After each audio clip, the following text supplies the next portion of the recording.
Amén. El Señor me les continúe bendiciendo. Amén.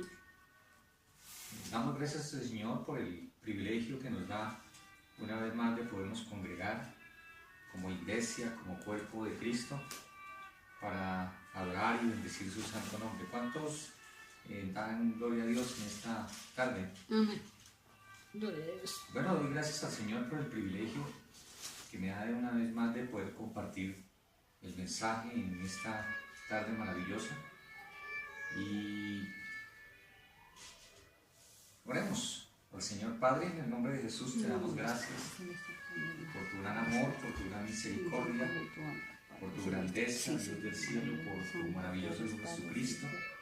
Gracias, Dios amado, porque a ti te ha placido, Señor, regalarnos un día más de vida, Señor, por ese amor, esa misericordia tuya, Padre. Muchas gracias, papá amado. Señor, te bendecimos en esta tarde y colocamos, Padre, este tiempo, Señor, en tu presencia. Te pedimos que a través de esta palabra, Señor, que tú vas a hablar a tu pueblo, sea una palabra de vida, una palabra que traiga transformación, que traiga un cambio, Padre, de la gloria en las mentes y en los corazones. Y gracias, Señor, te doy por este privilegio. Si en algo yo te he fallado, te pido me perdones. En el maravilloso nombre de Jesús. Y oramos para que la presencia de tu Santo Espíritu sea tomando el control de este lugar, sea tomando el control, Señor, de mi vida. Y que sean tus palabras a través de mi vida, Señor, tocando las vidas y los corazones. En el precioso nombre de Jesucristo. Amén y amén. Gloria al Señor. Bueno, hoy vamos a voy a centrar mi mensaje en el Evangelio según San Lucas, los Evangelios sinópticos. Amén. Amén. Y antes de comenzar, quiero hablarle un poquitico acerca de este Evangelio. Y como ustedes bien lo saben, Lucas no fue discípulo presencial de nuestro amado Salvador Jesucristo, es decir, no estuvo con Jesús, no caminó con Jesús, pero vino a ser parte de los 12. Y lo vemos ahí en el primer capítulo de Lucas, en el verso 1, dice Lucas, dice el evangelista, dice: puesto que ya muchos han tratado de poner en orden la historia de las cosas que entre nosotros han sido ciertísimas, tal como nos lo enseñaron los que desde el principio lo vieron con sus ojos y fueron ministros de la palabra. Dice el evangelista: me ha parecido también a mí, después de haber investigado con diligencia todas las cosas desde su origen, escribírtelas por orden, oh excelentísimo Teófilo, para que conozcas bien la verdad de las cosas en las cuales has sido instruido. Ahí, como lo acabamos de leer en los pasajes que acabamos de leer, Lucas dice que él indagó, que él investigó y escuchó de primera mano aquellos discípulos que le conocieron, que anduvieron con el maestro, y recopiló toda la información. Y de hecho Lucas es uno de los evangelistas que habla más acerca de Cristo, de su ministerio. Él nos habla acerca del nacimiento de Juan, del nacimiento de Jesús. Nos habla acerca de la visitación del ángel a María, y entre otros muchos temas. Y vemos allí el ministerio, nos cuenta acerca del ministerio de Jesús, nos cuenta acerca de su muerte, de su resurrección, de su sepultura, pero también nos cuenta acerca de su resurrección. ¿Saben? Y Lucas, aunque era un gentil, y de hecho de profesión médico, lo vemos allá en Colosenses 4:14, fue un hombre que caminó con el apóstol Pablo, fue amigo del apóstol Pablo, y de hecho Lucas lo acompañó en algunos de sus viajes misioneros. Así que lo que vamos a leer es este evangelista, que no solamente escribió el Evangelio de Lucas, sino que también escribió un libro histórico como es el libro de los Hechos Hechos de los Apóstoles. ¿Amén? O sea que estamos frente a un gran escritor, frente a un gran evangelista, y vamos a escuchar de primera mano de Lucas, de este gran hombre, cosas maravillosas en esta tarde. ¿Amén? Y mire que él dice ahí, en el verso 14 del capítulo 1, dice, para que conozcas bien, desde el 3, dice, me ha parecido también a mí, dice Lucas, después de haber investigado con diligencia. Qué bonito cuando nosotros hacemos las cosas con diligencia para el Señor. Dice, todas las cosas desde su origen, desde que comenzó el ministerio, desde que comenzó a saberse acerca de Cristo, dice, escribírtelas por orden, oh excelentísimo Teófilo. ¿Eh? Y mire que la Biblia no nos habla acerca de este hombre Teófilo. Pues cuando uno escucha el nombre Teófilo, uno asimila que es una persona. Y es al que Lucas le dedica o le escribe el Evangelio de Lucas. Se lo escribe a Teófilo. Y quiero ir con ustedes al primer capítulo del libro de los Hechos. Porque Lucas, como es el mismo autor, en el primer capítulo, en el verso 1, dice, en el primer tratado, oh Teófilo, hablé acerca de todas las cosas que Jesús comenzó a hacer y a enseñar. ¿Cuál primer tratado? El Evangelio de Lucas. ¿Ven? Y investigando un poquito, el nombre Teófilo, yo me puse a investigar quién había sido Teófilo, y que no se encuentra nada acerca de él. Pero sí encontré que Teófilo en el griego significa amigo o amado de Dios. ¿Amén? Y esto es maravilloso, porque cuando yo leo ese primer versículo, esa dedicatoria a la cual está dirigido este evangelio, y el evangelio y el libro de los Hechos, lo puedo leer, ahora sí puedo comprender a quién fue dedicado. Dice, puesto que ya muchos han tratado de poner en orden la historia de las cosas, pero salte conmigo al verso 3, lo puedo leer ahora sí. Dice, me ha parecido también a mí, después de haber investigado con diligencia todas las cosas desde su origen, escribístelas por orden, oh excelentísimo amigo de Dios, oh excelentísimo amado de Dios. Tiene ya otro sentido, ¿cierto? Entonces, ¿cuántos amados de Dios hay aquí en este lugar? ¿Cuántos amigos de Dios hay aquí en este lugar? Así que este evangelio está dedicado a un amado de Dios, a un amigo de Dios, o sea, a una persona como usted y a una persona como yo. ¿Amén? Amén. Es maravilloso cuando nosotros podemos entender estas pequeñas perlas y podemos ver la grandeza del Señor y podemos trazar mejor la palabra y ver verdaderamente lo que el Señor nos quería transmitir. ¿Amén? Así que en esta tarde quiero ir al capítulo 15 del Evangelio de Lucas. Y voy antes de leer el capítulo 15, quiero darle el título de esta enseñanza, de esta predica, y yo le he titulado Recobrando lo perdido. ¿Amén? Y mire que en la vida, tal vez en la vida que usted ha llevado y en la vida que yo he llevado, en algún momento de nuestra vida se nos ha perdido algo. Muchas cosas, a veces son cosas insignificantes, pero también hay cosas de mucho valor que se nos han perdido. Y cuando a uno se le pierde algo, pues lo más natural es que uno se preocupe.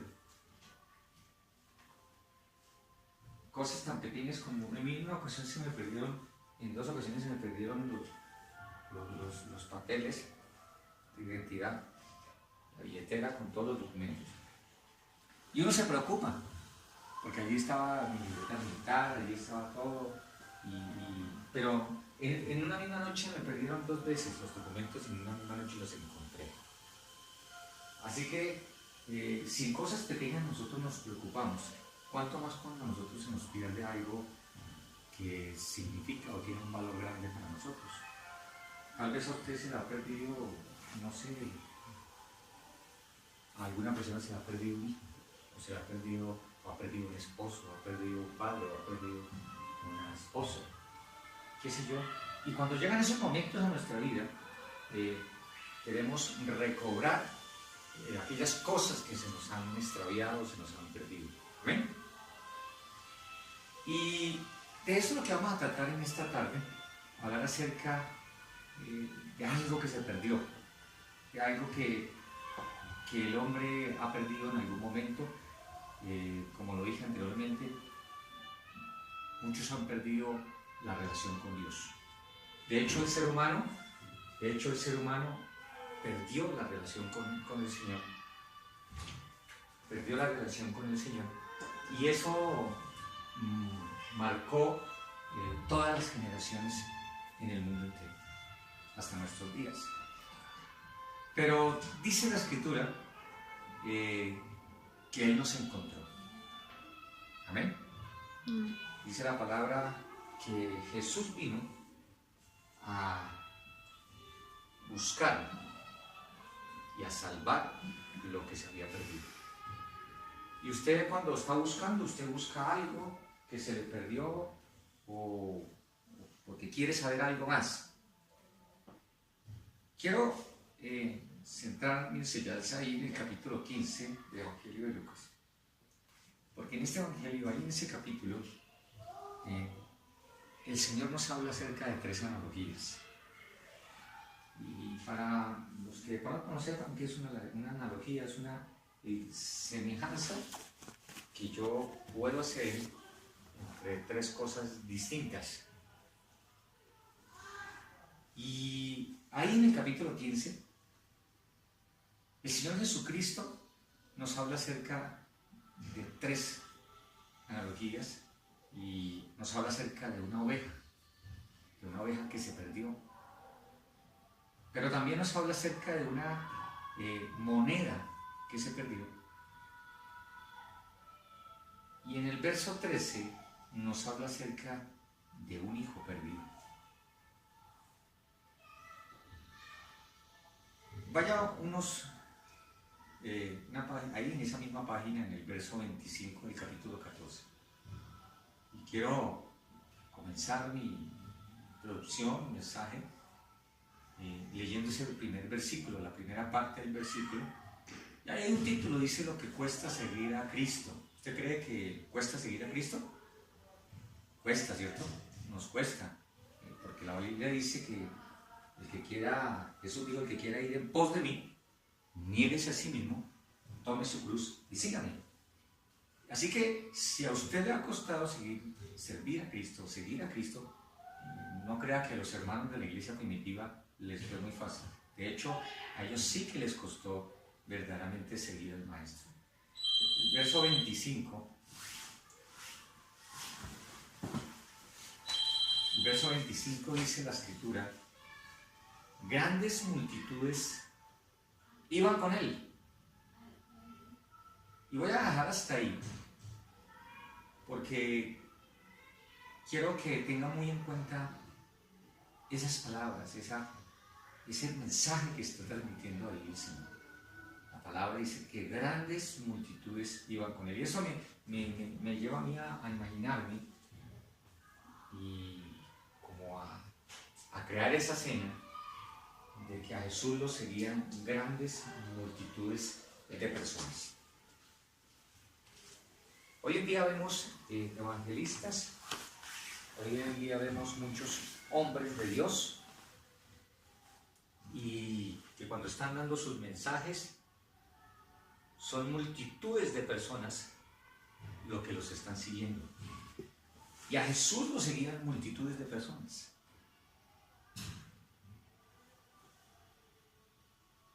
Ahora, vaya conmigo al al capítulo 15, al verso 1, y nos habla acerca de esa primera parábola, nos habla acerca de una oveja perdida.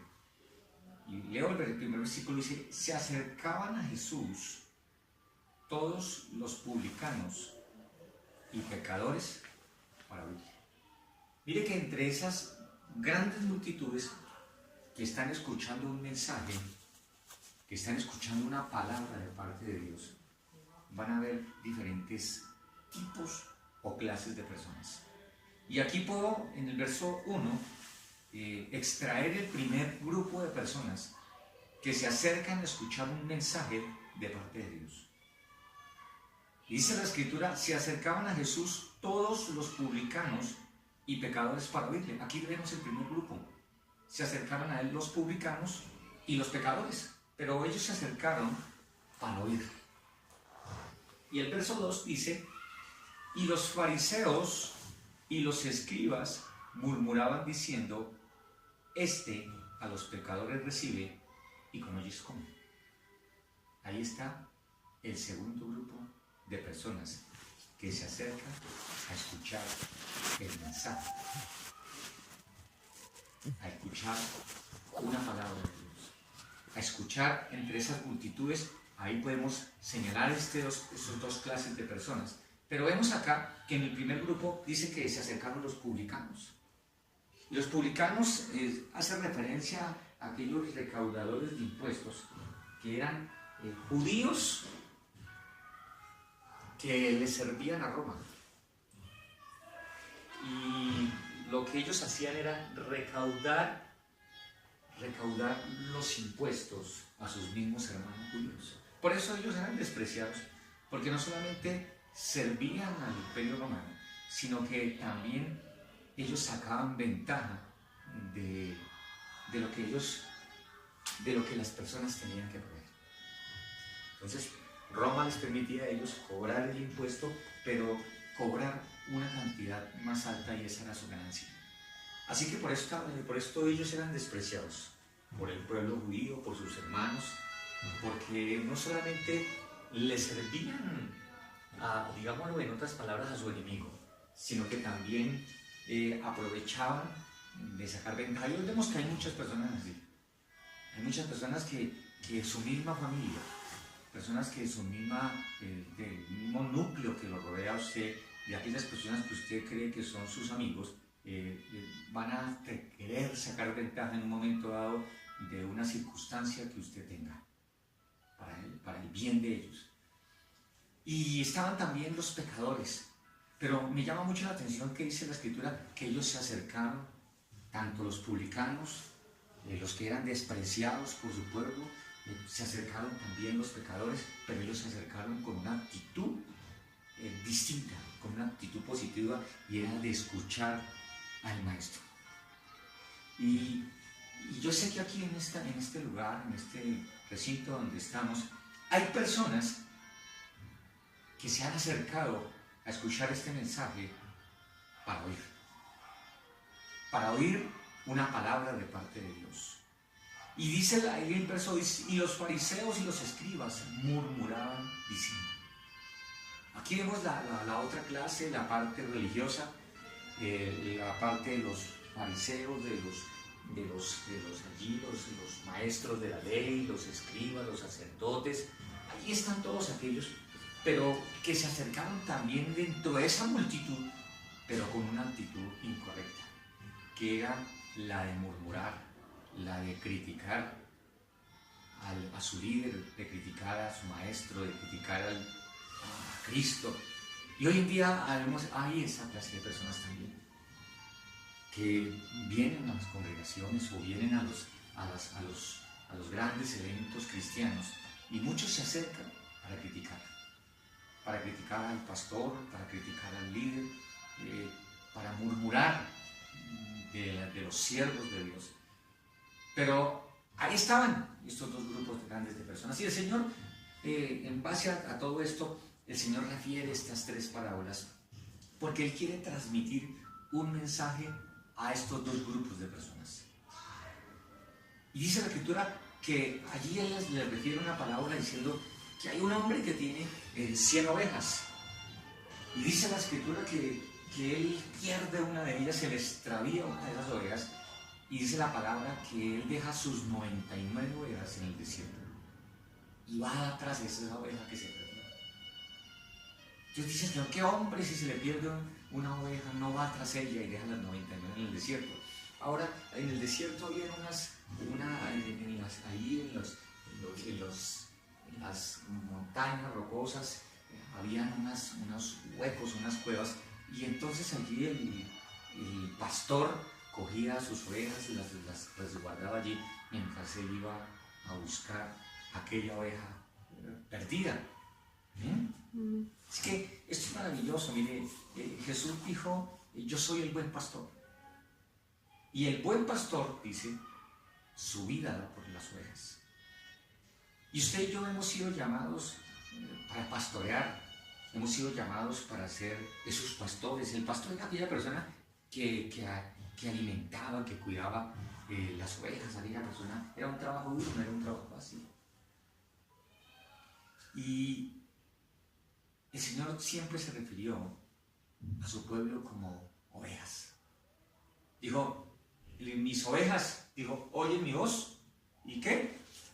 Y me siguen. Eso dijo el Señor Jesucristo. Y siempre el Señor se refirió a su pueblo como ovejas. El Señor Jesucristo, cuando resucitó entre los muertos, dice la palabra que Él estuvo apareciéndose durante 40 días a sus discípulos. Y cuando Jesús había muerto y habían dicho que Jesús había resucitado, mire que los discípulos, ellos volvieron a sus labores otra vez. Ellos volvieron otra vez a sus labores. Y dice la palabra que en una ocasión el apóstol Pedro estaba con otros pescando. Y habían pescado, habían estado allí toda la noche y ya amaneciendo, ellos estaban cerca de la orilla y dice que el Señor Jesucristo estaba allí en la orilla, estaba allí haciendo un asado ahí, pescado ahí, un bagre, un capaz a las brasas. Y dice que cuando ellos estaban cerca, Él les dijo que lanzaran la red a uno de los lados, y dice que cuando ellos la lanzaron, ellos alcanzaron gran cantidad de peces, que cuando ellos se acercan a la orilla, dice que sacaron esa red y sacaron más de 150 peces. Yo me imagino lo grande que era cada pescado de esos. Pero eso era el Señor, eso era el Jesús. Dice que entonces Él se acercó y dijo, venga, traigan aquí de lo que han pescado y vamos a hacer aquí, vamos a hacer un buen asado aquí. Y entonces cuando se van acercando uno de los discípulos, dice, es el Señor, le dice a Pedro. Y cuando Pedro escucha estas palabras que dice el Señor, entonces Pedro se lanza al agua, porque él estaba casi desnudo. Usted ve que los pescadores, ellos viven así con sus ropas ligeras, y él se lanza, pero entonces ya sale del agua y se acerca a Jesús y no le preguntan nada, porque ellos saben que era el Maestro. Amén. Quedaron ellos atónitos, quedaron ellos, mejor dicho, impactados. Pero vemos acá la maravillosa gracia del Señor, el amor de Cristo por sus discípulos. Y dice la Escritura que allí el Señor Jesucristo le hace 3 preguntas al apóstol Pedro, le hace tres preguntas. Y le dice, Pedro, le pregunta en 3 ocasiones, y le dice, Pedro, ¿me amas? Y Pedro le dice, Señor, tú sabes que te amo. Y le dice el Señor, apacienta mis corderos. Y en otras palabras, el Señor estaba diciendo, dale de comer a mis corderos, apacentar. Y luego le pregunta una segunda vez y le dice, Simón, hijo de Jonás, ¿me amas? Y él dice, Señor, tú sabes que te amo. Y le dice, apacienta, le dice, pastorea mis ovejas. Y sabe que la palabra pastorear es cuidar qué es lo que están comiendo esas ovejas. Y el Señor no solamente nos ha llamado a nosotros a a dar alimento espiritual a las personas, a alimentar esos pequeños corderos, esos corderos que están pequeñitos, que son esos nuevos que están llegando a los caminos, sino también nos llama a pastorearlos, es decir, a cuidar qué alimentos nos están comiendo. Porque recordemos que la iglesia de Galacia tuvo esta debilidad, y mire que la iglesia que había sido bien alimentada por el apóstol Pablo, ellos con el tiempo empezaron a escuchar doctrinas de error que los sacaron del camino. Y es cuando el apóstol Pablo escribe a la iglesia de Galacia, y les dice: Gálatas insensatos, ¿quién os fascinó para no obedecer a la verdad? Y les dice: habiendo comenzado por el Espíritu, habéis ahora terminado en la carne. Y les habla y les dice: no es que haya un evangelio diferente, les dice el apóstol Pablo, sino hay aquellos que lo quieren perturbar. Porque allí estaban los maestros judaizantes, aquellos que decían que tenían que circuncidarse para poder entrar y ser salvos. Y entonces el apóstol Pablo allí es necesario escribir esta carta para ubicarlos en el camino. Entonces mire que es tan importante cuando nosotros somos padres espirituales, y tenemos que tener cuidado de qué están comiendo nuestras ovejas, qué están comiendo aquellos pequeños, aquellos corderos, y que están comiendo esas ovejas que ya están más maduritas, de qué se están alimentando. ¿Amén? Amén. Y eso es maravilloso. Y entonces dice que cuando este hombre va y busca su oveja y dice que la encuentra, entonces dice la palabra que la coloca sobre sus hombros. Y mire que cuando ellos colocaban las ovejas sobre sus hombros, porque su oveja estaba herida, entonces ellos la ponían, porque ahí en los hombros nos habla acerca de ese lugar de descanso, de ese lugar donde tenemos la fuerza. ¿Amén? Y allí coloca su oveja, dice la palabra que llega a su casa o allí al lugar donde están las otras, y la coloca allí y se regocija.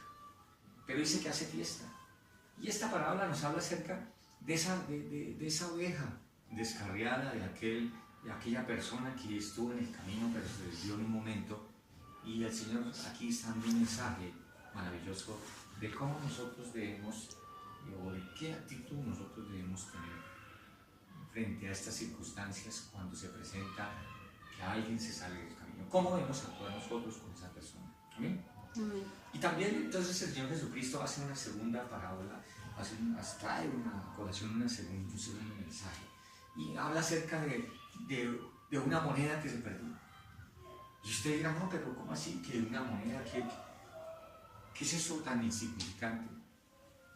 Pero quiero leer, dice: ¿o qué mujer, dice, que tiene 10 dracmas, se pierde un dracma y no enciende la lámpara, y barre la casa y busca con diligencia hasta encontrarla?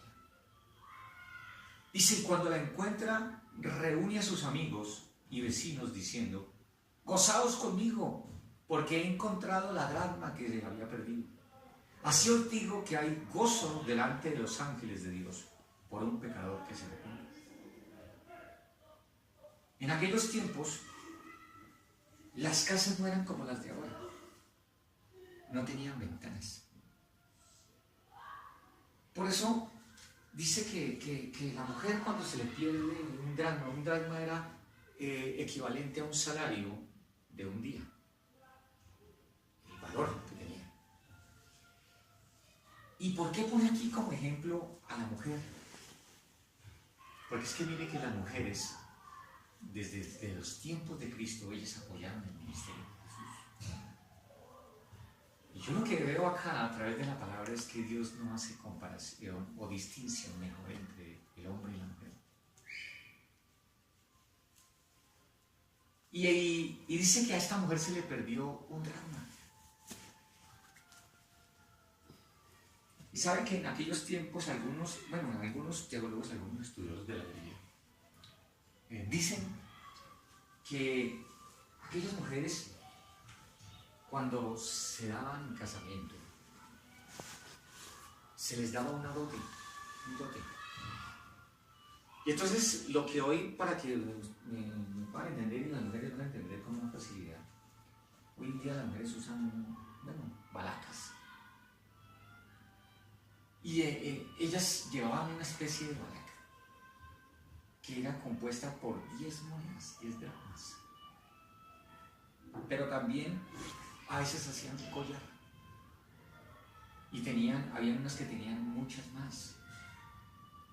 Pero eso tenía un significado. Era como el anillo matrimonial. Decía que esa mujer estaba no solo comprometida o que estaba casada, pero también esas dracmas, cada dracma, cada moneda hablaba de una virtud que esa mujer tenía. Así que si a ella se le perdió una, y cuando a una mujer le faltaba una, tal vez era porque había perdido una de sus virtudes. Y ahora entiendo por qué la desesperación de ella, de precipitarse con una luz, dice, hizo y barrió su casa hasta encontrarla. Y viene a mi mente cuando escucha uno o ve por ahí los programas de criminalística,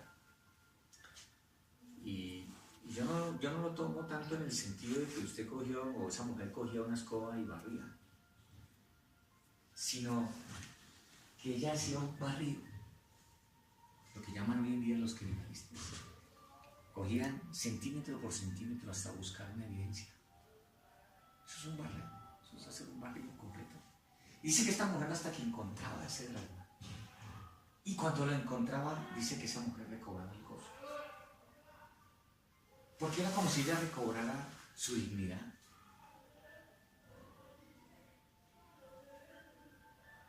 Pero todas estas dos parábolas traen un mensaje porque nos hablan acerca de aquello preciado que en un momento nosotros hemos perdido. Y eso que se perdió fue usted y fui yo, que se perdió, que nos extraviamos del camino del Señor.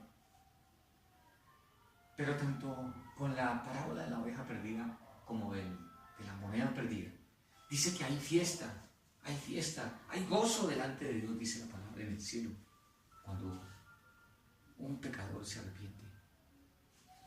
Y hay gozo delante de los ángeles, cuando un pecador se arrepiente. Y aquí entramos a nuestra tercera parábola, que es la que centra este mensaje, que nos habla acerca de un hijo que se perdió. ¿Amén? Dice la Escritura, también Jesús dijo, un hombre tenía 2 hijos.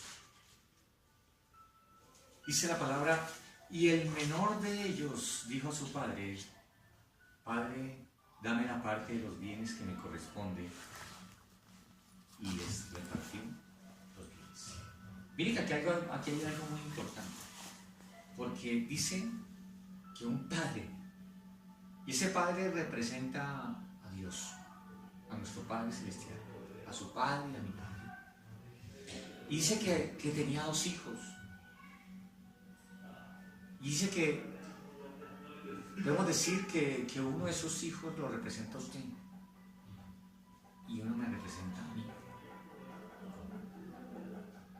Dice la palabra que el menor le dijo a su padre, tal vez ese joven que había estado allí viviendo con comodidades, en un momento dado de su vida empezó a quitar la mirada del padre, de la casa del padre, y empezó a mirar por la ventana y vio hacia el horizonte y se imaginaba qué había allí en ese mundo exterior. Y empezó a imaginarse cosas. Generalmente cuando nosotros empezamos a imaginarnos cosas y se empieza a despertar la inquietud de querer ir a investigar. Y cuando un cristiano, cuando un hijo de Dios está en la casa del Padre, y cuando quita su mirada y empieza a mirar hacia el otro horizonte, y empieza a imaginarse cómo es el mundo, cómo son los placeres, y nace en él esa inquietud. Abre puertas y empieza a entrar aquello que Dios no quiere que entre en nuestros corazones. Y es el querer pasar esa frontera, pasar el límite que Dios nos trazó. Adán y Eva en el huerto, ellos traspasaron el límite que Dios había colocado. Y cuando usted y yo traspasamos ese límite, violamos un mandato, una palabra que Dios estableció. Y eso va a hacer que vengan consecuencias a nuestra vida. Este joven tal vez empezó a imaginarse, y cuando lo hizo estaba pasando un límite que estaba prohibido. Y eso lo llevó a que cayera sobre él un velo, como el que usted y yo teníamos. Un velo que no nos permitía ver y nos quería o nos distorsionó la imagen de nuestro amado Dios. Esa persona maravillosa que todo lo entregó en la cruz del Calvario por usted y por mí. Mire que en esos tiempos el hijo podía reclamar su herencia cuando cumpliera la mayoría de edad. En aquellos tiempos judío llegaba a cumplir su mayoría de edad a los 20 años. Acuérdese allá cuando el pueblo de Israel está pasando por el desierto, ellos murmuran contra Dios. Dice la palabra que Dios dijo que esa generación no entraría en la tierra prometida, sino que solamente entrarían los de 20 años para abajo, porque eran los menores. Y de hecho toda aquella generación que fueron mayores de 20 años en el tiempo en que murmuraron contra Dios en el desierto, ellos no entraron en la tierra prometida, sino que por eso duraron 40 años por el desierto, dándole vueltas hasta que toda esa generación murió. Y aquí el hijo cumple su mayoría de edad y pasa como en los días de hoy, que un hijo ya apenas cumple sus 18 años aquí en Colombia. La legislación colombiana dice que un hijo es mayor de edad y tiene derecho a votar, a elegir y ser elegido a la edad que cumpla su mayoría de edad, como son los 18 años. Y ya vemos hoy en día que en los mismos hogares, y aún los cristianos, el hijo ya dice: no, yo me quiero ir de casa, ya me cansé de las reglas de este hogar, yo quiero vivir mi vida. ¿Cuántos hijos a uno le dicen que ellos quieren su libertad? Pero, ¿cuál libertad? Se dice en la palabra que nosotros vivimos en libertad. Cuando estamos en la casa del Padre, nosotros somos libres.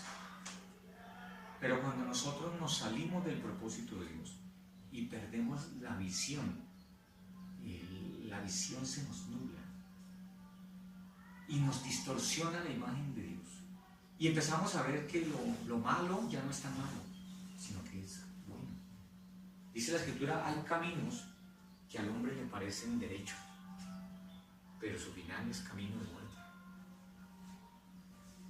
Y el Señor dijo: porque mis pensamientos no son vuestros pensamientos, ni mis caminos, mis caminos. Así que mire, mi amado hermano, que Dios en esta tarde nos está invitando a que nosotros no quitemos la mirada de Él y que aprendamos a valorar todo lo que Dios nos ha dado, sus bendiciones, su grandeza y esa libertad que nosotros tenemos. Pero muchos que están en esa libertad quieren volver a ser esclavos. Y este hombre, dice la Escritura, este joven, fue nublado, fue cegado, y dice que el Padre les repartió los bienes. Mire que aquí vemos la mano de Dios, vemos la gracia de Dios, vemos la equidad de Dios, vemos que Dios es un Dios que no hace acepción de personas, vemos un Dios que es un Dios equitativo. Y dice la palabra que a cada uno, ese Padre que era bueno, representa aquí a nuestro Señor. Dice que ese Padre era bueno, repartió los bienes, y dice la Escritura, y cuando todo lo hubo malgastado, entonces dice que este joven, dice, no muchos días después, juntándolo todo, el hijo menor se fue lejos a una provincia apartada. Entonces él fue, recogió todo su dinero, tal vez vendió su parte, qué sé yo, pero juntó un gran botín y dijo, ahora sí puedo disfrutar la vida. ¿Cuántos hijos se han ido de casa pensando en que ahora sí tienen una libertad? Dijo el apóstol Pablo dijo que nosotros no íbamos a tener la libertad para hacer cosas que les agradan a Dios. Dios nos llamó a una libertad en Cristo, no a un libertinaje. Dice la palabra que cuando todo lo hubo malgastado, dice que este joven, allí en esa región donde él se fue, dice que vino un tiempo difícil. Porque sabe, mi amigo, que van a venir tiempos difíciles. Por eso es tan importante nosotros mantenernos en humildad, mantenernos delante de Dios con un corazón humilde, sencillo, y no tener en poco a las demás personas, porque decía en el mundo, un viejo refrán dice que el mundo da muchas vueltas. Y dice también que el mundo es como un pañuelo. Así que hoy en día podemos estar arriba, pero mañana la vida puede tener a una persona abajo. Qué importante es no quitar nuestra mirada del Padre y qué importante no es salirnos de la casa del Padre. Jesús dijo, en la casa de mi Padre muchas moradas hay. Si yo no os lo hubiera dicho, voy pues a preparar lugar para vosotros. ¿Ven? Dice la Escritura que empezó a faltarle. Y dice que fue y se arrimó por allá a uno de los hacendados, aquellas personas que tal vez él conocía, que tal vez había compartido ya banquete en la casa del Padre, pero que ahora esa persona lo menosprecia. ¿Sabe que amigos, Juan? Miren en el mundo que amigo del ratón y el queso. Amigo del Señor Jesucristo. Amén. Es el amigo fiel, el amigo sincero. Y entonces dice la Escritura que este joven fue y se arrimó a uno de los ciudadanos de aquella tierra, el cual le envió una hacienda para apacentar cerdos. ¿Sabe que para un judío el apacentar cerdos era un trabajo deplorable? Era algo inmundo, porque para el judío, según la ley, de allá en Levítico, dice que el Señor habló acerca de los animales que debían comer, los que tenían pezuña en vida y los que no tenían pezuña en vida. Habló acerca de qué animales podían comer, y entre esos animales que no podían comer se encontraba el cerdo, porque era inmundo. Ni siquiera lo podían tocar. Y vemos cómo este joven cae tan bajo que llega a caer en el mismo lugar que los cerdos. Y no solamente en el mismo lugar, sino que llega a convivir con ellos, a tener que alimentar a los cerdos. Cayó bajo. Y eso es lo que el enemigo quiere, que usted y yo caigamos bajo. ¿Cuántas personas que se han ido del camino del Padre, de la casa del Padre, hoy están apacentando cerdos? Están, como dice la Escritura, como el perro que vuelve al vómito. Dice la Escritura que él deseaba llenar el vientre de las algarrobas que comían los cerdos, pero nadie le daba. Las algarrobas se extraen del árbol del algarrobo, valga la redundancia. Y es un árbol que a veces llega a alcanzar hasta 9 metros de altura, 4 o 9 metros de altura.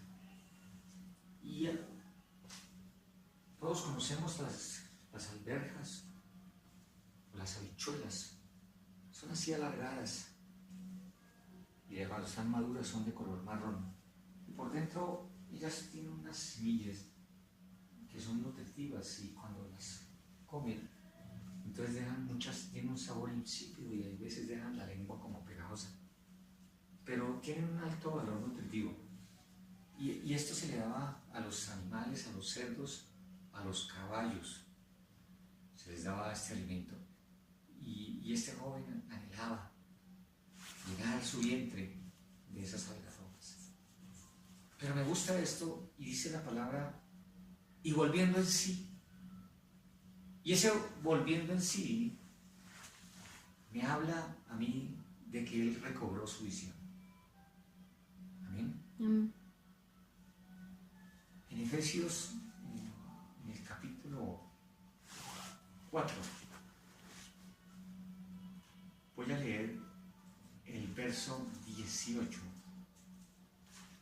Dice la palabra, el apóstol Pablo aquí hablando en unas epístolas de la cárcel, dice, voy a leer desde el 17, dice, esto pues digo y requiero en el Señor que ya no andéis como los otros gentiles que andan en la vanidad de su mente, teniendo el entendimiento entenebrecido, ajenos de la vida de Dios por la ignorancia que en ellos hay, por la dureza de su corazón.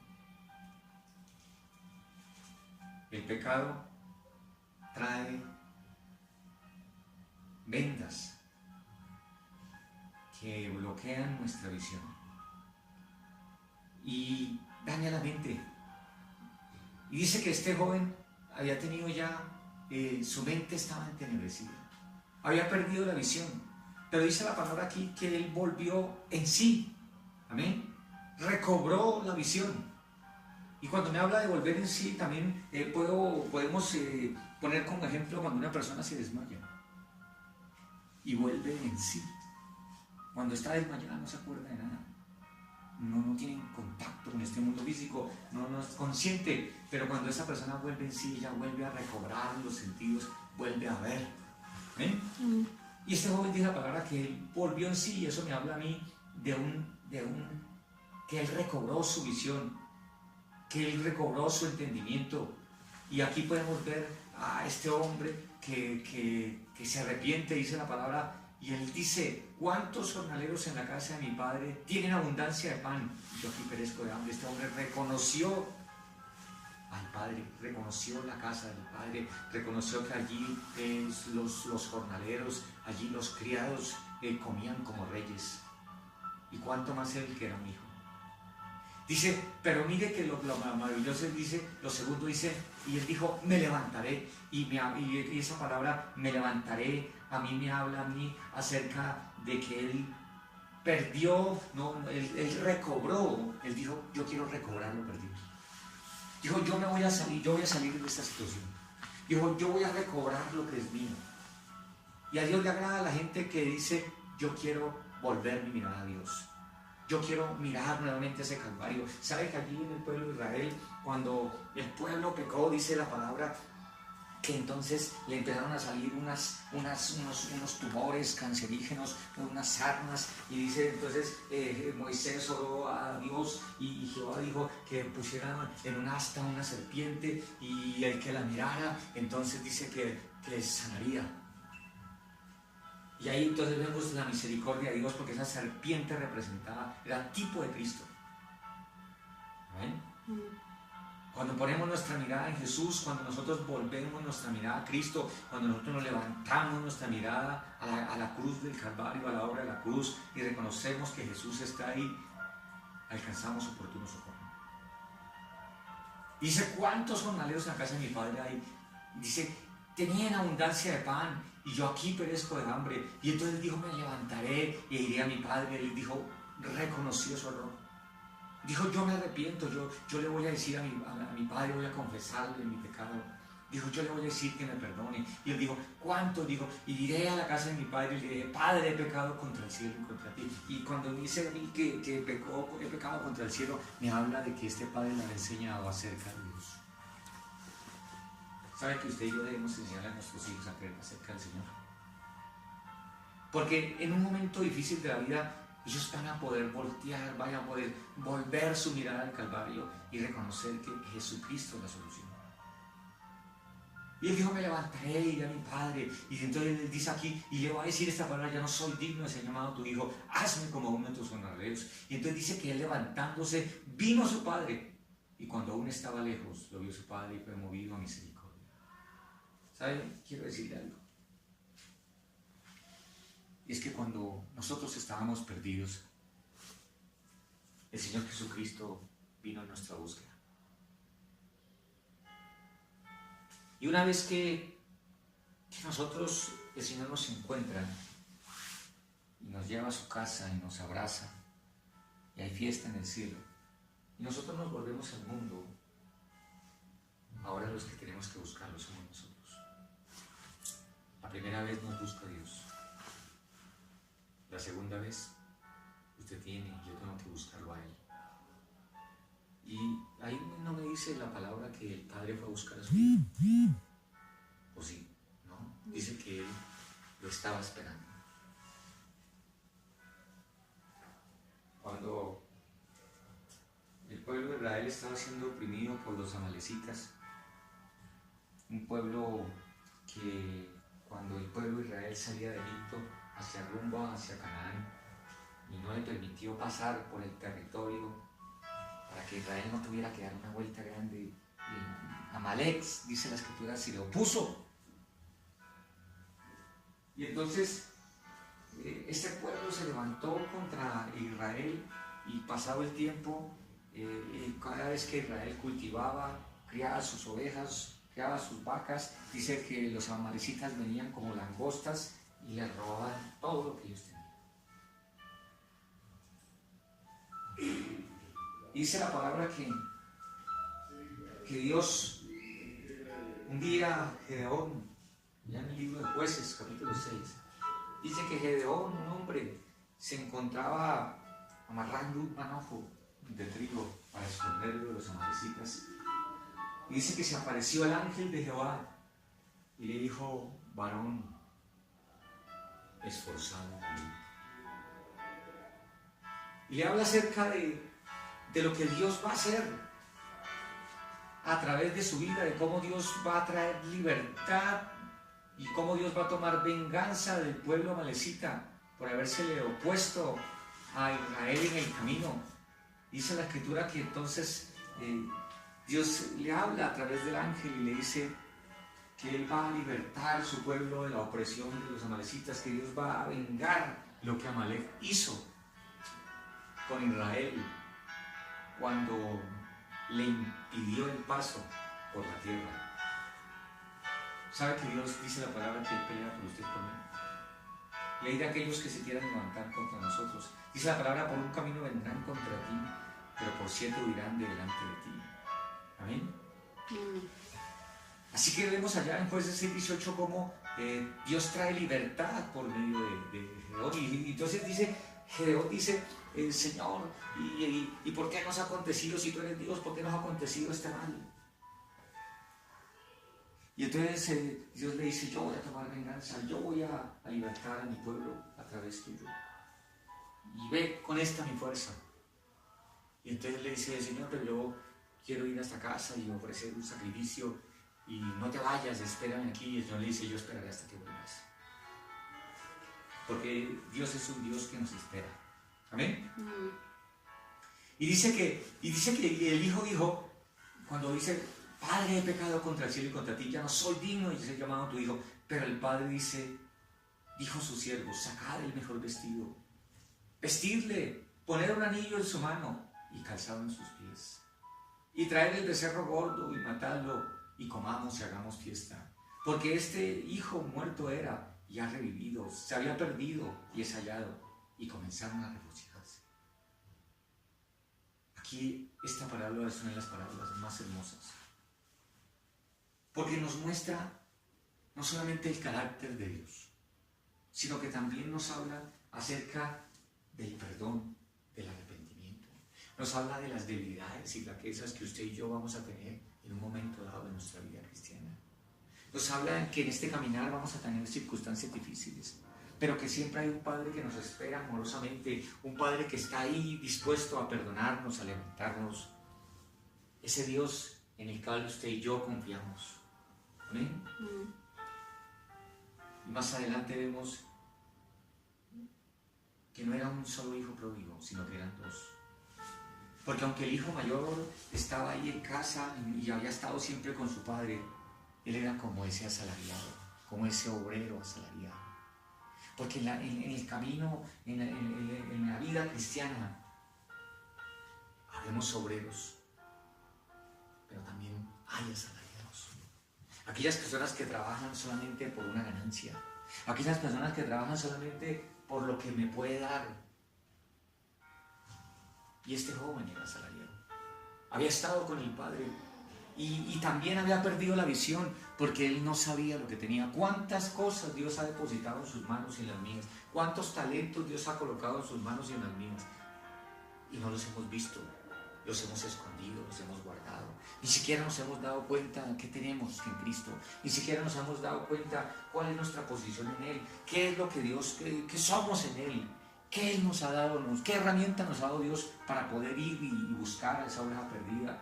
Mire, ya llevamos 2 veces que hemos salido a predicar, que hemos ido ahí puerta por puerta golpeando. Hemos sido poquitos los que hemos ido, pero la presencia de Dios ha ido con nosotros. Dios ha sido bueno, Dios ha sido fiel. Aquí hay un hermano que de las hermanas que salieron conmigo y le predicaron, ahí está, ahí en la iglesia. Y aquellas personas que recibieron el mensaje también a través de mi vida, personas que fueron restauradas en su corazón, personas que Dios trajo una palabra a través de mi vida por ellas, les dio una palabra de restauración, una palabra de ánimo, de aliento. Esa es la oveja que se perdió. Y ahí vemos el amor de Jesús, vemos el amor del Padre reflejado a través de cada uno de nosotros. Y eso es lo que Dios nos llama, ir a buscar esas ovejas que se han perdido, que se han descarriado, esas personas, esos hermanos que han fallado, como ese hijo menor. Pero también, esta palabra también es para esa persona que aunque continúa en la iglesia, que aunque continúa en la casa del Padre, aún tiene odio en su corazón, aún tiene resentimiento, aún es aquella persona que critica, es aquella persona que murmura, es aquella persona que está listo para acabar al herido. Dice la palabra, en el mundo dicen que el único ejército que mata a sus soldados es el ejército cristiano. Porque cuando un hermano cae, ahí le caemos todos encima, empezamos a murmurar, empezamos a criticarlo, empezamos a decir que es malo, que no tiene amor y queremos acabarlo. Y vemos a este hijo, que aunque lo tenía todo, no había reconocido. Bueno, el tiempo se me ha terminado, pero quiero decirle que a través de, a manera de conclusión, que a través de esta parábola, estas 3 parábolas, y sobre todo la parábola del hijo pródigo, Dios nos quiere enseñar la manera o la actitud correcta que nosotros debemos tener para con los de afuera. Para que con aquellas personas que han sido parte del redil y que han fallado, que han caído, pero que Dios tiene una oportunidad para ese hombre, para esa mujer. Vemos la misericordia de Dios, vemos el amor de Dios, y Dios nos enseña aquí a perdonar, nos enseña aquí a ser restauradores, a poder ir y poder restaurar y sanar las heridas de otro, vendar las heridas de otro, y poder verdaderamente tener ese amor, esa compasión y esa gratitud para con el Padre, por lo que Dios nos ha dado, por lo que Dios nos ha hecho, por todo lo que Dios ha hecho en nuestras vidas. El tiempo se me acabó. Quiero decirles de parte de Dios que Dios les ama y que sea usted ese hombre y esa mujer que está dispuesta a ir y buscar esa oveja que se ha perdido, a ese hermano que se ha descarriado, a esa persona que está en el mundo esperando que alguien le lleve una palabra de respuesta, una palabra de aliento, una palabra de fortaleza. Que el Señor les continúe bendiciendo.